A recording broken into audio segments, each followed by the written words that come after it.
নমস্কার সকলকে ওয়েলকাম জানাই আমাদের এই চ্যানেলে, যার নাম হলো লিফি সিজন। আমার নাম হলো রিয়া আর আমরা থাকি ফ্রান্সে। তো এখন আমি অভিরূপকে আনার জন্য যাচ্ছি রেল স্টেশনে। আবারও যাচ্ছি, আবার একটা উইকেন্ড, তো আবারও আসবে। তো চলুন আমার সাথে রেল স্টেশনে। আর যেতে যেতে আপনাদের সাথে শেয়ার করি সকাল থেকে আজকে কী করলাম। আজকে ল্যাবে আমার একটা বিশাল বড় কালেকশন ছিল। তো বিশাল বড় কালেকশন মানে বলতে চাইছি প্রায় 200-300টা স্যাম্পল একসাথে আমাদের কালেক্ট করতে হয়। দেখতে থাকুন আমি ল্যাবে কী করলাম। আর আমি যাই রেল স্টেশনে।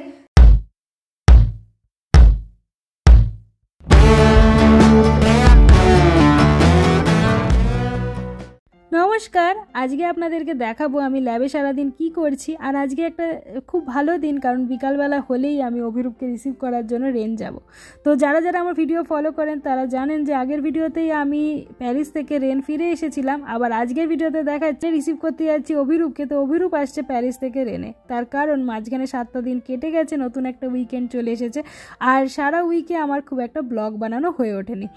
তো এখন আমি এই গাছের স্যাম্পেল নিয়ে চলেছি আমার ইকোলজি অ্যান্ড জেনেটিক্সের টিম যেখানে কাজ করি সেখান থেকে বায়োকেমিস্ট্রি ডিপার্টমেন্টে। তো আপনাদের একটা কথা জানিয়ে রাখি, আমার এই ইনস্টিটিউটটা পুরোটাই প্লান্ট বায়োলজি নিয়ে কাজ করে। আর তাতে এক একটা বিল্ডিং একটা ওপরের থেকে প্রায় 100-200 মিটার মতো দূরে অবস্থিত। আর প্রত্যেকটা building dedicated to different department, মানে কোনোটা ধরুন বায়োকেমিস্ট্রি কাজ করে, কোনোটা হয়তো ইকোলজি জেনেটিক্স নিয়ে কাজ করে, এছাড়া মলিকুলার বায়োলজির আলাদা আলাদা জায়গা আছে। তো এরকমভাবে বায়োলজিরই প্লান্ট বায়োলজিরই বিভিন্ন সেকশন বিভিন্ন জায়গায় করা হয়। আবার আমাদের নিজস্ব ফার্ম আছে, মানে ক্ষেতও আছে, সেখানেও অনেক কিছু ফসল ফলানো হয়। তো মোদ্দা কথা হলো আমি যে জায়গাটায় কাজ করি এদের এম হলো সাস্টেনেবল এগ্রিকালচার, মানে হলো টেকসই কৃষি ব্যবস্থা। মানে এমন একটা কৃষি ব্যবস্থা ধীরে ধীরে অ্যাডপ্ট করার চেষ্টা করা হচ্ছে যার জন্য ক্লাইমেট চেঞ্জ হবে না, তারপর ধরুন ক্ষতিকর রাসায়নিক সার এগুলো ব্যবহার করা কম হবে।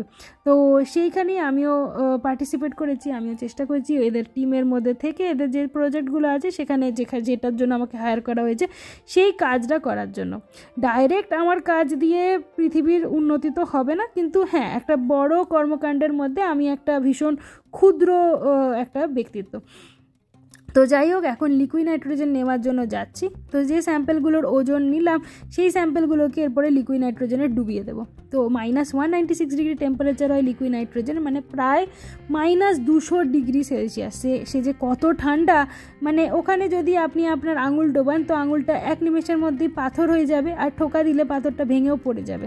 তো অবশ্যই আমরা এগুলো ঢোকাই না, এগুলো অনেক প্রিকশন নিয়ে কাজ করতে হয়। তো আইডিয়ালি এই লিকুইড নাইট্রোজেন ঢালার সময় আমাদের চোখে এক ধরনের আনব্রেকেবল কাঁচ পড়তে হয়, যাতে কাঁচে যদি কোনো লিকুইড নাইট্রোজেন ছিটিয়ে আসে সেটা চোখ না খারাপ করে। তো আমি এমনি নিজস্ব চশমা পরেছিলাম বলে ওগুলো আর করিনি, আর কাজ করতে করতে অভ্যাস হয়ে গেছে বলে একটু প্রিকশন কমই নিয়েছি। নাইট্রোজেন যেহেতু বাতাসের থেকে ভারী, বাতাসের মধ্যে কিন্তু 80%ই নাইট্রোজেন, কিন্তু নাইট্রোজেনের ওজন বাতাসের থেকে ভারী, তো সেই কারণে নাইট্রোজেনের ধোঁয়াটা নিচের দিকে চলে এসে জমা হচ্ছে, তারপর ধীরে ধীরে বাতাসের মধ্যেই মিশে যাচ্ছে। তো আজকে তো সকাল 9টার সময় চলে এসেছিলাম, 12টা অবধি এই সমস্ত কালেকশানের কাজ হয়ে যাবার পরে এখন চলেছি খেতে। তো এই দেখুন চারিদিকে ঘাসগুলো কিন্তু এখানে পুরো সবুজ হয়ে আছে। শীতকালে বড় গাছগুলো পাতা ঝরিয়ে দিলেও ঘাসগুলো কিন্তু সবুজই থাকে ইউরোপে। আজকে খেতে দিয়েছিল এই যে মাছটা দিয়েছে, এই মাছটার কি নাম আমাকে জিজ্ঞেস করলে কিন্তু বলতে পারবো না। তার সাথে এই সবজির তরকারিটা যার মধ্যে মাশরুম ছিল, কুমড়ো ছিল, আর কি ছিল বুঝতে পারিনি। আর একটা জিনিস যেটাকে খুসখুসেরা বলে, এটা মনে হয় একটু বড় বড় সাইজের সুজি মতো আর কি কিছু একটা।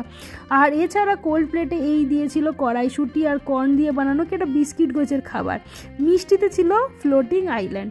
তো ইংলিশ ক্রিম বলে একটা জিনিস হয় যেটা ডিম দিয়ে দুধ দিয়ে কীভাবে যে বানায় জানি না, আর তার উপরে একটা খুব পাতলা সাদা রঙের আইল্যান্ডের মতো দ্বীপ আর কি ফ্লোট করে, তো ওটাকে ওরা ফ্রেঞ্চ ভাষায় ফ্লোটিং আইল্যান্ড বলে। তো এই ছিল আজকের খাবার, যথেষ্ট ভালো খাবারটা আজকে ছিল। তো আমাকে এরা খাবার জন্য কাঁটা চামচ আর এই ছুরি দিয়েছে। তো হ্যাঁ, এখানে নর্মাল চামচ দিয়ে কিন্তু মেন ফুড খায় না, নর্মাল চামচেরই একটা ছোট ভার্সন পাওয়া যায়, সেটা খুবই ছোট, সেটা দিয়ে শুধু ডেজার্ট বা মিষ্টিটা খেয়ে নেয়, ঠিক আছে। তো প্রথম আমার তো খুব অসুবিধা হতো একটু খেতে, কারণ আমি নর্মাল চামচ দিয়ে খেতে অভ্যস্ত ছিলাম, কাঁটা চামচ দিয়েও খেতে অভ্যস্ত ছিলাম, কিন্তু ছুরি দিয়ে মাংস কেটে খেতে খুব একটা অভ্যস্ত ছিলাম না। তবে এখন খেতে খেতে দীর্ঘদিন ধরে অভ্যাস হয়ে গেছে। বসন্তকাল এসে গেছে সেই জন্য না গাছের ফুল ফুটতে শুরু করেছে, মানে কুড়ি আসতে শুরু করেছে। পিঙ্ক রঙের ফুলটা তো ফুটেই গেছে, এই দেখুন এই গাছগুলো ফুটতে শুরু করেছে, ফুল দিতে শুরু করেছে। আর এইগুলো এত সুন্দর দেখতে লাগে না, দেখেই পুরো সানফ্লাওয়ার মানে সূর্যমুখীর মতো দেখতে। এবার আপনাদের একটা জায়গায় বিল্ডিংয়ের কোনায় নিয়ে যাচ্ছি, সেখানে ফুটে আছে ড্যাফোডিল। তো এগুলো হলো ড্যাফোডিল, এগুলো এরকমভাবে ফুটে আছে, এগুলোকে লেন্ট লিলিও বলে। তো ভীষণ সুন্দর, ভীষণ সুন্দর, কেউ এগুলোকে লাগায়নি, নিজের থেকেই এভাবে ফুটে রয়েছে, এত সুন্দর।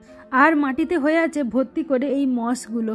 এখনকার দিনে না টেরারিয়াম বলে একটা জিনিস, যেমন অ্যাকোরিয়াম হয় না, ওরকম টেরারিয়াম বলে একটা জিনিস ভীষণ পপুলার হয়েছে, যেখানে এই মস, তারপর নানা ধরনের ছোট ছোট গাছ, ফার্ন একসাথে ওই কাঁচের গ্লাসের তৈরি কোনো পাত্রের মধ্যে রাখা হয়, ভীষণ সুন্দর লাগে। তো আমার তো বেশ ইচ্ছা আছে পরবর্তীকালে যখন নিজের ঘরে থাকবো, নিজের বাড়িতে থাকবো, তখন একটা টেরারিয়াম বানাবো। তো এরপরে আমি আবার খাওয়া দাওয়া হয়ে যাওয়ার পরে ফেরত চলে এসেছি ল্যাবে। কালেকশন শুরু হয়ে গেছে, কিছু কিছু ছোট টিউব আছে আর কিছু কিছু বড় টিউব আছে। এই যে গাছের পাতা টাতাগুলো কেটে কুটে রেখেছি, এবার এগুলোকে সাবধানে করে এই ফোরসেপ দিয়ে, ফোরসেপকে চিমটে বলে বোধহয় বাংলা, হ্যাঁ চিমটাই বলবে, তো এই চিমটে দিয়ে আস্তে আস্তে করে ঢুকিয়ে দিচ্ছি এই টিউবের মধ্যে। তো এই টিউবের সাইজটাও কিন্তু ভারী ছোট, আমার আঙুলের মোটা আঙুলটা দেখলেই বুঝতে পারবেন যে কতটা ছোট এই টিউবটা। তো সেখানে খুব আস্তে আস্তে করে ঢোকাচ্ছি, যতটা বেশি সম্ভব পাতা ঢোকানো যায় ততটা বেশি পাতা ঠুসে ঢুকিয়ে দিলাম। তো এরপরে আমি সেই জিনিসগুলোকে নেওয়ার পরে প্রত্যেকটা টিউবকে আবার ওজন করে নেব। আগে টিউবগুলোকে ওজন করে এনেছি, এরপর পাতা ঢোকানোর পরে আবার সেগুলোর ওজন নেব, দিয়ে সেটাকে মাইনাস করে নিলেই কতটা গাছের পাতা আমি নিচ্ছি সেই ওজনটাও কিন্তু পেয়ে যাব। তো এই যে পাতাগুলো কুচিয়ে রেখেছি, এগুলো কিন্তু খুব তাড়াতাড়ি আমাকে কাজটা করতে হচ্ছে, কারণ এই পাতা কাটার জন্য পাতার মধ্যে কিন্তু রাসায়নিক পরিবর্তন এসে যায়। তো আমরা চেষ্টা করি সেই পরিবর্তনটা হওয়ার আগেই যাতে ওকে লিকুইড নাইট্রোজেনে জমিয়ে দিতে পারি। তো এই সমস্ত নানা কাজ করি আমরা, কিছুটা বায়োলজি কিছুটা কেমিস্ট্রি মেশানো এক ধরনের কাজ আমাকে করতে হয়, ঠিক আছে। আর এই যে সবসময় টিস্যু পেপার হলো আমাদের সঙ্গী, যেই কোথাও একটু ময়লা দেখবো সাথে সাথে টিস্যু পেপার দিয়ে ঘষে দিতে হবে, এই হলো কাজ। আর এইখান দিয়ে আমি বের করছি 70% ইথানল। তো ইথানল যেহেতু অ্যালকোহল, তা অনেক কম্পাউন্ডের মধ্যে গলে যায়, আর 70% তাই 30% বাকিটা জল থাকে। তো জলের মধ্যে তো অনেক জিনিস নোংরা গুলেই যায়। তো এইটাকে আমরা বিশ্বাস করি মাইক্রোবায়োলজির কাজই করুন, মানে ব্যাকটেরিয়া ভাইরাস নিয়ে, অথবা আপনি কেমিক্যাল নিয়ে কাজ করুন, ওই ইথানলই ভরসা সমস্ত কিছু পরিষ্কার করার জন্য। যেমন ধরুন করোনার সময় আমরা যে স্যানিটাইজার ব্যবহার করতাম সেটার মধ্যেও কিন্তু ওই ইথানলই থাকতো। তো সব সময় বায়োলজি ল্যাবে ইথানল আপনার থাকবে। এরপরে যেগুলো ইউজ হয়ে গেছে সেগুলোকে আমি ডিসকার্ড করে দিচ্ছি। এটা হলো আমার নোংরা ফেলার ডাব্বা, যেটা একটা পেন্টিংয়ের ডাব্বা। ফ্রেঞ্চরাও না অনেক কিছু জোগাড় করে কাজ করে, এরকম নয় যে সবসময় সব কিছু পারফেক্ট জিনিস ওদের কাছে অ্যাভেলেবেল আছে। যেমন এই ফেলার জন্য কোন পেন্টিংয়ের ডাব্বাকে রেখে দিয়েছে, ওটাই আমাদের নোংরা ফেলার জিনিস। যাই হোক, তো এরপরে এই কাজগুলো করে নিই ফটাফট। এবার সেখান থেকে এই পিপেট দিয়ে কারেক্ট অ্যামাউন্টের ভলিউম তুলে সেগুলোকে এদিক ওদিক মেশাবো। কী কী করছি আর ডিটেলে আপনাদের সাথে বলছি না, কিছুটা সিক্রেটও থাকে, এই প্রোটোকলগুলো শেয়ার করা সম্ভব না পাবলিক ফোরামে। শুধু আপনাদের দেখিয়ে দিই যে কীভাবে পিপেট দিয়ে জল তোলে। তো আমি যখন ক্যামেরাটাকে পাশে রেখেছিলাম ভেবেছি বোধহয় খুব ফোকাস হয়েছে, কিন্তু কিছুই ফোকাস হয়নি। আমি অ্যাকচুয়ালি ফোকাস করতে চেয়েছিলাম এই সামনে যে জায়গাটা দিয়ে পিপেট দিয়ে জল তুলছি ফেলছি, কিন্তু সেই জায়গাটা আমার ফোকাস আর হয়নি। তো যাই হোক, এইভাবে আমরা কাজ করে থাকি। আসলে অনেক মানুষ যারা আমার ভিডিওকে ফলো করেন তাদের অনেকেই বলেছিলেন যে কী নিয়ে রিসার্চ করি, বা একটু ডিটেলে যদি রিসার্চটাকে দেখাতে পারি তাহলে তাদের নাকি ভালো লাগবে। তো এই দেখুন জলটা তুলেছি, আবার সেটাকে বেরও করে দিচ্ছি। আর বের করার সময় এই যে এখানে এটা প্রেশার দিতে হয়, এখানে দুটো প্রেস হয়, single press double press, single press double press. তো এভাবে আমরা কাজগুলো করি। সিঙ্গেল প্রেসে আপনি জল তুলতে পারবেন ভিতরে, আর ডবল প্রেস করে জলটাকে বের করে দিতে হবে। তো যাই হোক, এভাবে এগুলোর নিয়ম থাকে। এগুলো একটু মানে প্রথম যখন ডিপার্টমেন্টে ঢুকবেন কাজ করতে করতে শিখিয়ে দেওয়া হয়। আর এই সুইচটা টিপলে টিপটা ডিসকার্ড হয়ে যাবে। তো এই হলো আমার লিকুইড নাইট্রোজেন যেটা নিয়ে এসেছিলাম, আর এর মধ্যে আমার স্যাম্পেলগুলোকে কালেক্ট করে নিচ্ছি। জানি এই ব্লগটা একটু অন্যরকম হচ্ছে, হয়তো কিছুটা বোরিংও হয়ে যাচ্ছে, কিন্তু যাই হোক আমি বানিয়ে রাখলাম যাতে ঘরের মানুষদের দেখাতে পারি যে কীভাবে রিসার্চের কাজ হয়।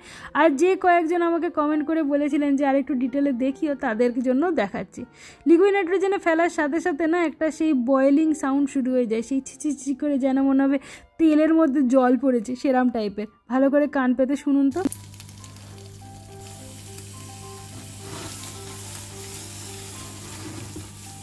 এরপরে সমস্ত কালেকশন হয়ে যাওয়ার পরে এগুলোকে নিয়ে যাচ্ছি -80 ফ্রিজারের মধ্যে সমস্ত স্যাম্পলগুলোকে ঢোকাতে।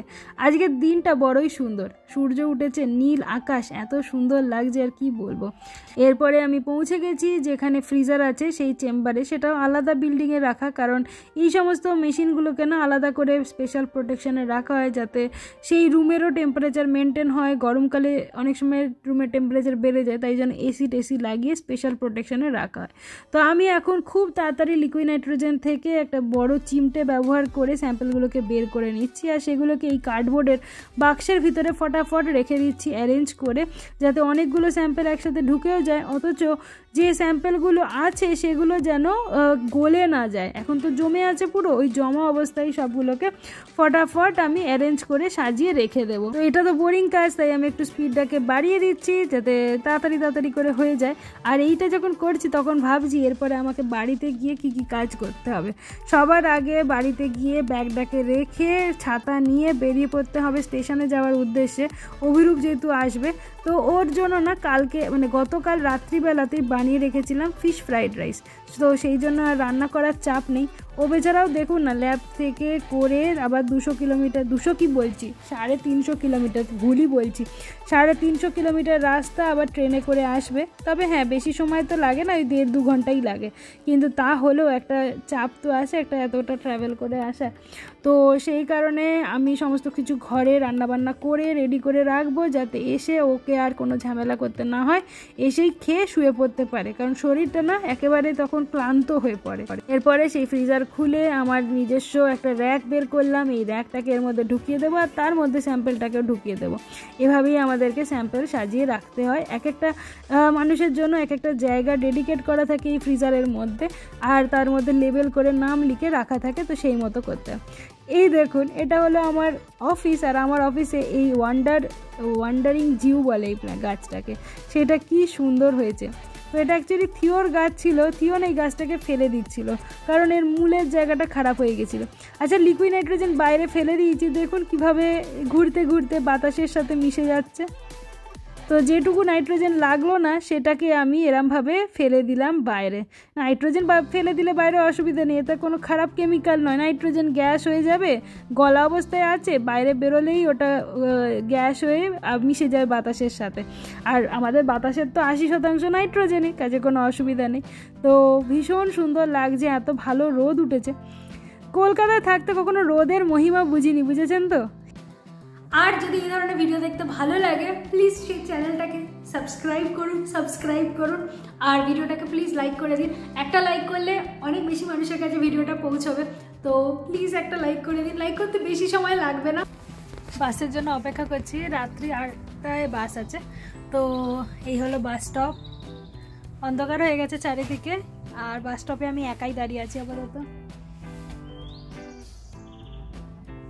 এরপর বাস এসে গেছিলো আর বাস আসতে আমি উঠে পড়েছিলাম। বাসে করে মোটামুটি 40 মিনিট লাগে পৌঁছতে, 20 কিলোমিটার মতো রাস্তা, আর সেটা যেতে আমার খরচা হয় প্রায় 1.5 ইউরোর কাছে, মানে হলো ধরুন 120 টাকা 30 টাকা এরকম, মোটামুটি 150 টাকার কাছাকাছি খরচা। আর পৌঁছে গেছি রেনে, এটা হলো রিপাবলিক বলে এই জায়গাটাকে, রেনের সেন্ট্রাল রেনে অবস্থিত।